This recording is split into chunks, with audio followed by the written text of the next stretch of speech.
समझ बैठे और उनके आशीर्वाद के धारी कुर्सी में गला उधर बैठ जाओ। भगवान हट जाओ, हटो ऊपर जाओ, ऊपर बैठो जाओ।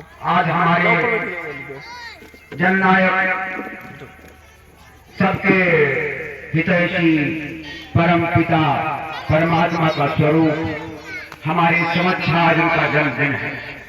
हम आप सभी से माताओं बहनों भाइयों और बच्चों से कहते आह्वान करते हैं और साथ में उनसे प्रार्थना करते हैं कि आप लोग बाबा जी के समझ आइए और ये बात जयकारा बोलिए, बाबा साहब डॉक्टर भीमराव अम्बेडकर की जय हो, बाबा साहब भीमराव अम्बेडकर की जय हो, भगवान बुद्ध की जय हो, भगवान बुद्ध की जय हो। इसका भगवान बुद्ध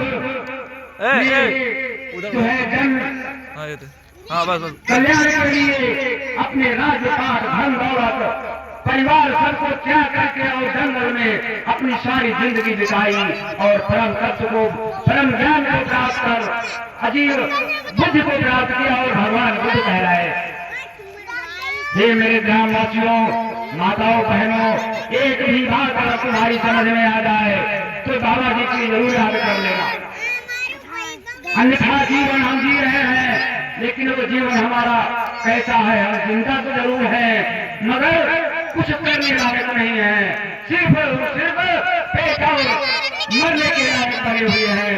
अपने इस मिट्टी में अपने शरीर को अगर संवारना है तो बाबा जी का कहना मानना है, बाबा जी के शरण में आना है, भगवान बुद्ध की शरण में आना है। बाबा साहब का एक संदेश पूरे विश्व को हिलाकर रख दिया है। आज हम सभी भाइयों और माताओं से अपील करते हैं, बाबा साहब के समझ आइए और उनसे हाथ जोड़कर अपने जीवन की कामना को, अपने जीवन के कल्याण के लिए भीख मांगे और आशीर्वाद लें। भगवान बुद्ध जैसे महापुरुष जो जीवन को एक नई दिशा दिया, नया आयाम दिया और जीवन में एक नई जोत पैदा की और वो बुद्ध का प्रचार प्रसार करके एक नया धर्म बन गया जो बुद्ध भगवान के नाम से बौद्ध धर्म कहलाया।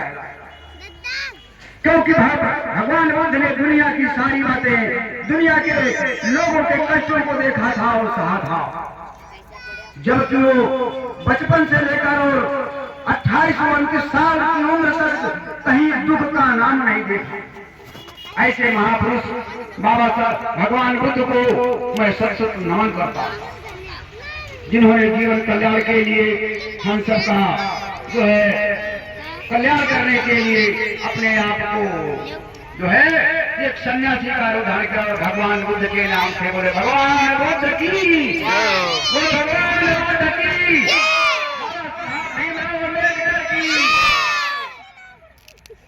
आप लोग मेरी बात को सुन नहीं रहे हैं।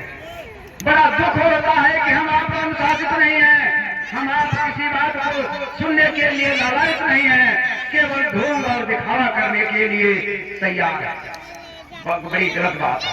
अरे यहाँ पर उपस्थित माताओं बहनों बुजुर्गों, कम से कम बाबा साहब के चरणों में अपने आप को नमन करो और उपस्थित करो।